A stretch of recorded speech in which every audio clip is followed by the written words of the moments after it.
आरोप मंडप मंडपरे चलित वर्षर शेष दर्शन देले श्रीजीउ। जन्मवेदी नवमी तिथि श्रीजीउ संध्या दर्शन कले लक्षाधिक भक्त।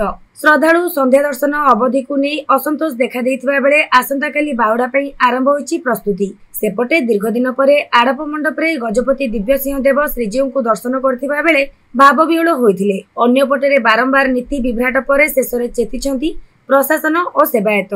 गतकाली गर्भगृह दर्शन बंद होगा पर आज सहल नीति बढ़िया सह जन्मवेदी लीला समापन होगा जाउछि। सेपटे आसंता काली बाहुडा को दृष्टि रखी अधिकारी पुलिस फोर्स मुतयन रखिछि। पुलिस रात्र 3:20 रु द्वारपिटा, 4टारे मंगल आलती, 5टा सुधा रोषहोम, 6:55 सुधा गोपाल बल्लभ, सकाळ 9:20 सुधा प्रथम भोगमंडप, 2:20 सुधा द्वितीय भोगमंडप और 4टा सुधा संध्या धूप सरी एवं तृतीय भोगमंडप बाहरी। सेपटे आज नवमी दिन में राजा इंद्रद्युम्न महाप्रभु को दर्शन करथिबा बेले गजपति दिव्यसिंह देव एभली दिन में दर्शन लाभ करछंती। आज संध्या दर्शन बंद पर आरंभ होईछि बाहुडा नीति। कोठ सुआसिया माने सिंहासन को चारमाल बांधिबा आरंभ करछंती। परे अन्य नीति बढ़िया सह श्रीमुख खंडुआ होई बड़ सिंहार बेशरे पौड़ हेबे श्रीजीउ।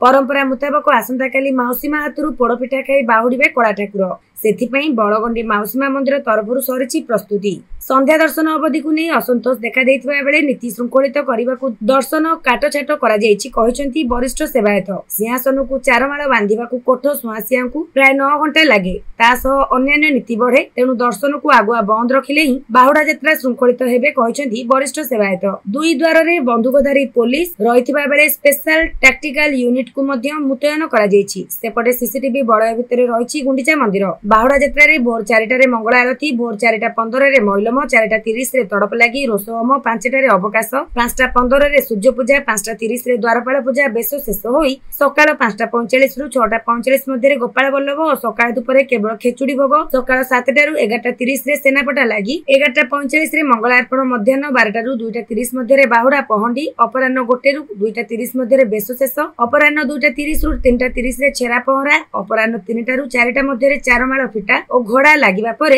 4टारे रथ टाणिबा पई नीति निर्घंट होईछि।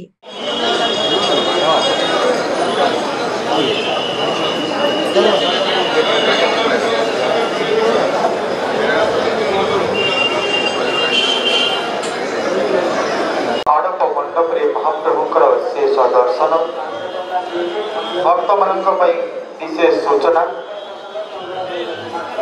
आसंता काली संपूर्ण करी महाप्रभु श्रीमंदिर अभिमुखे यात्रा करिबे।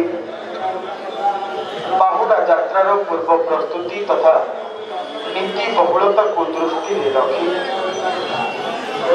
आज सबरे कौनसी भक्त दर्शन उद्देश्य गुंडीचा मंदिर सिंहद्वार दे प्रवेश करिपारिबे नाही।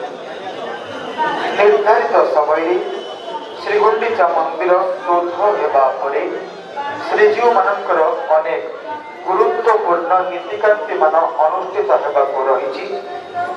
पूर्ण तथा पारंपरिक पोशाक परिधान करी दर्शन पाई प्रवेश करिबे।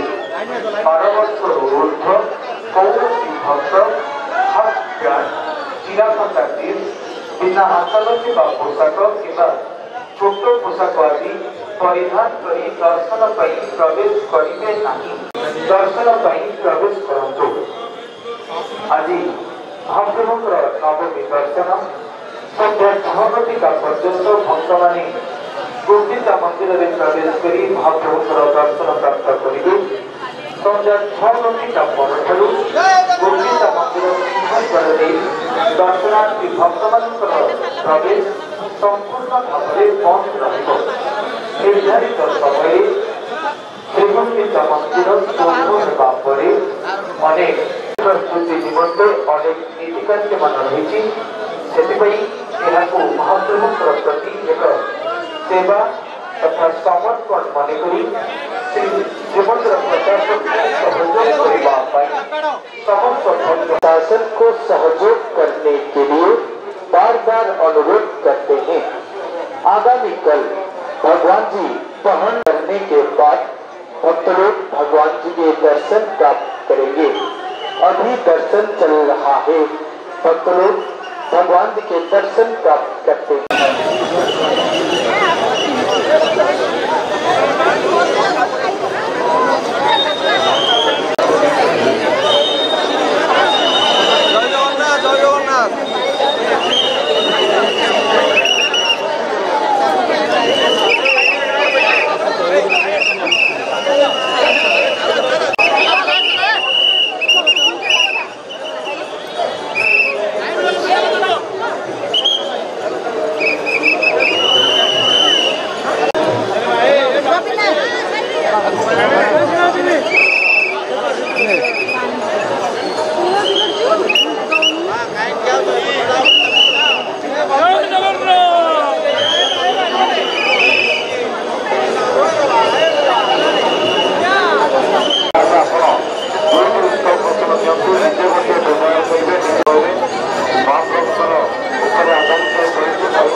कानपुर आसवा प्रमिला सेठी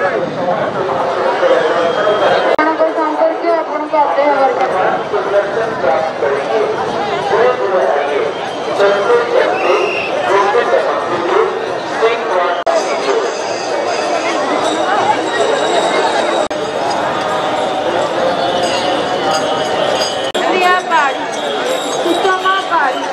ब्रह्मपुर आसवा विष्णुप्रिया पाड़ी सुषमा पाड़ी सीता संपत्ति निकटस्थ सूचना केन्द्र पाखक आसतु आपण संपर्क आपण को अपेक्षा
जगन्नाथ